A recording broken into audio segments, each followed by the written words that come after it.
Hello everyone, welcome back to জুডিশিয়ার একটা brand new video নিয়ে। তো এখন আমি সকাল সকাল বেরিয়ে পড়েছি কেষ্টপুর যাওয়ার জন্য, কারণ আজকে আমার মডেলিংয়ের ফার্স্ট ডে আর আজকে আমার লুক টেস্ট আছে, ঠিক আছে। তো এখন দেখো আমি নিজেকে একটু দেখছি যে ঠিকঠাক আছি, তো সিলেক্ট হবো তো মানে এগুলো আমার মাথার মধ্যে ঘুরছে আর কি, বুঝতে পারছো তো।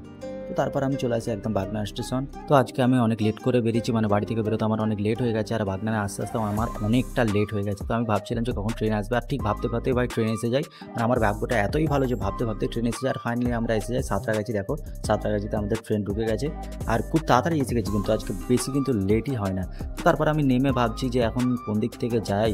তো তারপর দেখি সাবওয়ে নতুন তো হয়েইছে, সাবওয়ে থেকে চলে যাচ্ছি, আর আমি অনেকদিন আসি না, তাই আমি এটা জানতামই না। তারপর এসে দেখলাম যে নতুন হয়েছে, তো চলো যাওয়া যাক। তো তারপর আমি ওখান থেকে সোজা বাস ধরে নিই। আর এত গরম ভাই আজকে যে কি বলবো, শরীর পুরো খারাপ হয়ে যাচ্ছে গরমে। আর আমার পাশে যে কাকু বসেছে সে তো মুখে ঘাম পা মুছে একাকার করে হয়েছে, বুঝতে পারছো তো। তো তারপর আমি চলে আসি একদম কেষ্টপুরের উদ্দেশ্যে, অনেকটা চলে এসেছি, রাস্তা প্রায় 1 ঘন্টা 1.5 ঘন্টা কেটে যায়। হ্যাঁ, তো যেতে যেতে একটু আমি চারদিকে একটু ভিডিও করছিলাম, দেখলাম এই বিল্ডিংটা চোখে পড়লো, তাই একটু ভিডিও করে নিলাম, দেখতে খুব সুন্দর, ঠিক আছে। তো দেখো এখন বাস ফাঁকা হয়ে গেছে, আগে প্রচুর ভিড় ছিল, আর এখন আর সেরকম ভিড় নেই। তারপর আমি বাস থেকে নেমে দেখো দাদার সাথে একদম চলে যাচ্ছি, আমাদের যে স্টুডিও আছে সেই স্টুডিওতে র্যাপিডো বুক করে নিয়েছিলাম একটা, যাতে আমার পুরো একদম স্টুডিওর সামনে নামিয়ে দেয়। তো তারপর দেখো ফাইনালি আমরা স্টুডিওয় চলে আসি, আর এটাই স্টুডিও, হ্যাঁ এটাই ভাই, 2nd ফ্লোরে আছে। তো চলো যাওয়া যাক এখন। তো তারপর এসে দেখছি ভাই এখানে শ্যুট ফুট হচ্ছে, একটা কাকিমার শ্যুট হচ্ছিলো, ওনার শ্যুটটা হয়ে যাওয়ার পর দেখছি আর একটা কাকিমার শ্যুট হচ্ছে, ঠিক আছে। তো এই শ্যুটটার পর আমার শ্যুটটা হবে। তো তাই আমি বসে বসে ভাবছি যে কীরকম কী পোজ দেবো, আর আমাকে কি বলবে না বলবে, এগুলো এখন মাথার মধ্যে ঘুরছে, যেহেতু এটা লাইভের ফার্স্ট টাইম, তাই মাথার মধ্যে ভাই এখন অনেক কিছু আমার ঘুরছে, ঠিক আছে। আমি বসে বসে আমার গোপ্রোটা দেখছিলাম, আর ভাবছিলাম যে কাকে আমি ভিডিও করতে দেবো।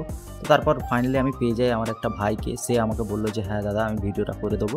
তো তারপর দেখো আমাকে একটা এমন পাঞ্জাবি দিয়েছে ভাই, যে কি বলবো, এই পাঞ্জাবিটা আমার একদম পছন্দ না। আমি ভাবলাম আমাকে একটা সাদা দেবে বা একটা ব্লু দেবে, আমি নিজেই বলছি হ্যাঁ ব্লুগুলো পরলে আমাকে আমি আমার নিজেকে মনে হয় যে ভালো লাগছে আর কি, ঠিক আছে। তো জানি না এটাই কেমন লাগছে, তোমরা সবাই কমেন্টে জানাও এটা আমাকে ভালো লাগছে কি না।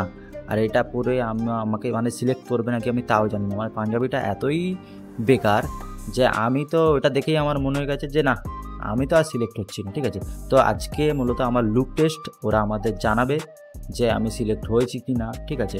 তো চলো দেখা যাক, আমি ততক্ষণ লুক টেস্টটা দিয়ে দিই।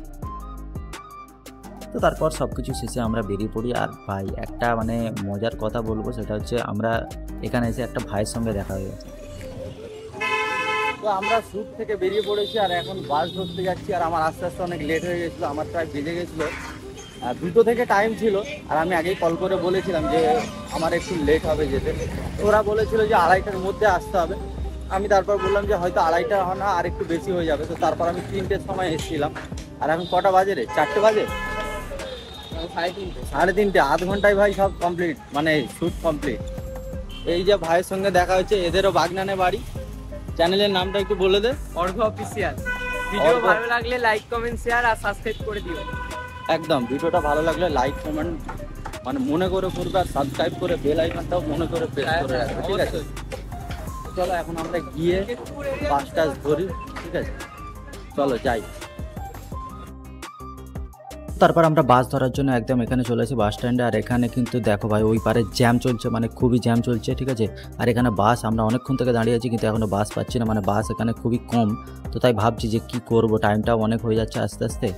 তো তারপর আমরা সোজা চলে আসি হাওড়াতে। দেখো হাওড়ার সামনে এসে গেছি, আর এখানে ভাই আমি এতক্ষণ থেকে ঘুরছি, 5 থেকে 7 মিনিট বা 10 মিনিট হয়ে গেল, আমি খাবারের দোকান ভালো পাচ্ছি না। পাচ্ছি না বলতে কীরকম, আমি একটু চাইছি যে মুড়ি বা এরকম টাইপের কিছু খেতে, কিন্তু এখানে সব শুধু চাউমিন, এগরোল এইসব ভর্তি, ঠিক আছে। তো সেরকম একটা ভালো দোকানই পাচ্ছে না যেখানে খাবো। তো ফাইনালি এই দাদার কাছ থেকে এগরোলই নিয়ে নিই, আর কী করবো, এগরোলই খেতে হবে এখন বসে বসে, আর কিছু করার নেই। এখানে আবার কি সিস্টেম করেছে দেখো, সিঙ্গেল ডিম 30, ডাবল ডিম 40, মানে এরকমই সিস্টেম ভাই। ও তোমাকে গেলে বলবে যে 40 টাকা, ও তোমাকে বলবেই না যে সিঙ্গেল ডাবল, ও গেলেই বলবে 40 টাকা, ডাবল ডিম 40 টাকা, ডাবল ডিম 40 টাকা। তুমি যদি চাও তো সিঙ্গেল নিতে পারো। হাওড়া স্টেশনে এসেই দেখি ট্রেন অ্যানাউন্স করে দিয়েছে ভাই, ট্রেনটা দাঁড়িয়েও আছে। তো আজকের ভাগ্যটা ভাই খুবই ভালো, তাই আমি ছুটছি যাতে তাড়াতাড়ি করে ট্রেনটায় উঠে যেতে পারি আর সিটটা যাতে পেয়ে যেতে পারি, কারণ সিট না পেলে আবার দাঁড়িয়ে দাঁড়িয়ে যেতেও ভালো লাগছে না, ঠিক আছে। তো ফাইনালি আমরা উঠে পড়ি, আর দেখো এ বসে আছে এখানে। তো তারপর আমি একটা নিয়ে নিই ডাল ভাজা, আর ও একটা মটন নিয়ে নেয়। ও আবার লুকিয়ে দিচ্ছে, ও ভাবছে আমি ওটা ভিডিওতে নেব না, কিন্তু না আমি ওটাও নিচ্ছি। তো তারপর আমরা চলে আসি একদম বাগনান, আর এসে দেখছি ভাই প্রচুর বৃষ্টি হয়েছে, প্রচুর, মানে এত বৃষ্টি হয়েছে যে কি বলবো। তো যাই হোক, তো বাড়ির দিকে তাহলে যাওয়া যাক, আর ওকেও টাটা বলে আমাকে যেতে হবে, ও বাড়ি চলে যাবে, ওর মোসরাঙার ওইদিকে বাড়ি। তো তাই ওকে আমি টাটা বলে দিচ্ছি, আর ও একাই যাবে, ওর সাথে কেউ নেই। আমার বাইক আছে, আমি বাইক নিয়ে চলে যাবো। তো তারপর দেখো এখানে বেরিয়েছি, আর এখানে বাজার বসেছে দু সাইডে, খুব সুন্দর লাগছে কিন্তু।